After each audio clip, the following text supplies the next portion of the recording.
On the Democratic side, we also saw the final scheduled debate on, and it was a univision debate that focused a lot on immigration and also foreign policy, Donald Trump, race.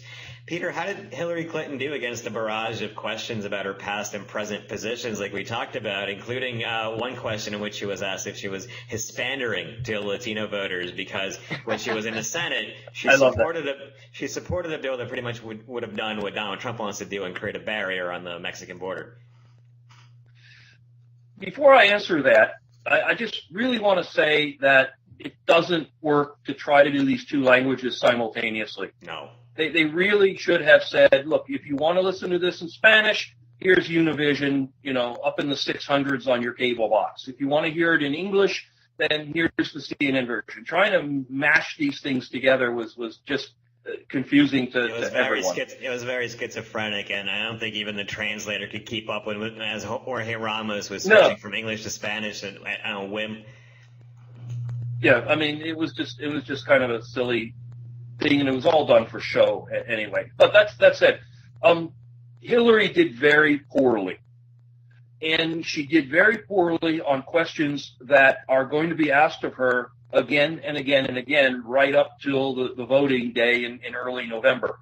And they're going to be asked in a much cruder and rougher form by the Republican nominee than what she had the other night. And she's got to figure out what she's going to do about these things. The reality of her lack of personality, the reality of her low scores in terms of trustworthiness, and the reality that there are all these investigations out there is just something she's going to have to figure out how she's going to deal with it. So far, she's been very unsuccessful. She is currently the only candidate with has at least the potential, however big or small you want it to be, of indictment on federal crimes hanging over her head. She's the only candidate the FBI is actively investigating. She's the only candidate that has two inspectors general chasing after her. You just can't magic wand that away the way she keeps trying to do. The same thing with the speeches, the transcripts, the money from Wall Street. It's out there. And her excuses, if you will, explanations, if you want to be generous, none of them have stuck. She tried being glib about it. Well, that's what they paid me. She tried saying, well, Obama did it too, so it's okay. She tried this silly strategy of saying, well, if everyone releases their transcripts, I will too. None of those things made her look stronger, made her look presidential.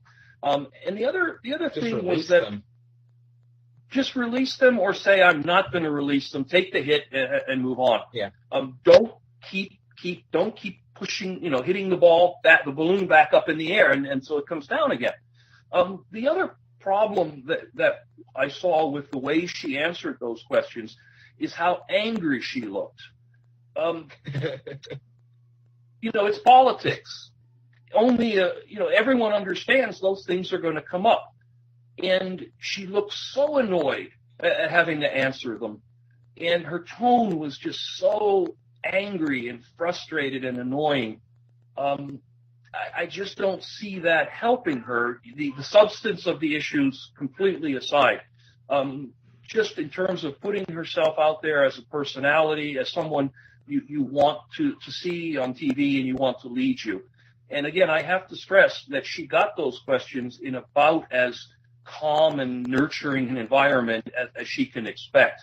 You can easily imagine Donald Trump and the Republican machine not pitching those questions at her in just the same way come September.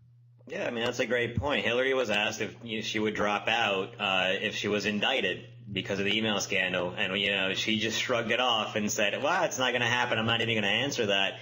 Eric, is that really – I mean, it's one thing to say that at a Democratic debate, but how are you going to take that tone into a general election campaign and expect to win over, people who don't really have any allegiance to the Democratic Party?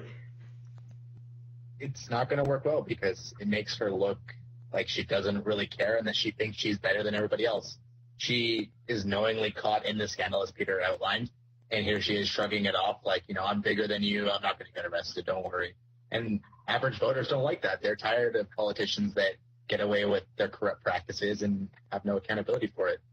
I think that line, more than anything, is what should concern Democrats the most as they get ready to face a guy who's very beatable. I mean, assuming it's Donald Trump, this is a very beatable candidate, and yet they're putting forth the candidate that has, man, a lot of issues, and going to have a lot of trouble getting voters to come out and vote for her. At the same time, Mike, go ahead, Peter. About I have something clever too. What was really weird in that debate was how she started attacking Bernie Sanders on his record, like as if Bernie Sanders has really wavered on his position. I mean, of most of the politicians currently in office, I think he's one of the ones that has really stood by what he said for most of his career. Whereas Hillary Clinton, she probably flops, almost every 5 minutes on something. I mean, his record is a little more nationalistic on immigration than he would have it seem. He said that basically he was against the Ted Kennedy immigration bill because the guest workers would be paid slave wages, as Bernie says. When in reality, when the bill was when the discussion over the bill was going on, he said that, well, it's just going to take jobs away from American workers, which isn't a bad thing to say necessarily, but it's a very different stance that took then that he's taking now. Peter? A couple of things, though, going back to Hillary. If the FBI doesn't finish their investigation by November, if the Attorney General looks at the results of an investigation that's completed and says, well, there's just really nothing here, and we're not going to release any details because it's not a criminal thing or whatever, I mean, that is going to piss off an awful lot of people. It's going to piss off some Hillary supporters who want to see her vindicated. They don't want this to drag forward. And they're going to want to see everything laid out to make it clear that she did nothing wrong, if that's the argument that's being put forth. Obviously, if there's anyone in there who gets scolded, indicted, punished, called out, whatever you want to call it, whatever verb it ends up being used, that is going to be decimating to her campaign before the election. The other thing to keep in mind is that if these results are not concluded before November, or if they're concluded heavily in her favor but not released, and she does win, you can expect the Republican-controlled Senate, or if not, I mean, the minority in the House, or whatever you want, whatever Republicans are in Washington come January, I mean, that the morning after her inauguration, they're going to begin impeachment hearings. And this is going to drag her through her whole 4 to 8 years in office. She will never get rid of it. The Republicans have 4 years worth of ammunition to work on her and to stymie her and to make sure she will go nowhere as president.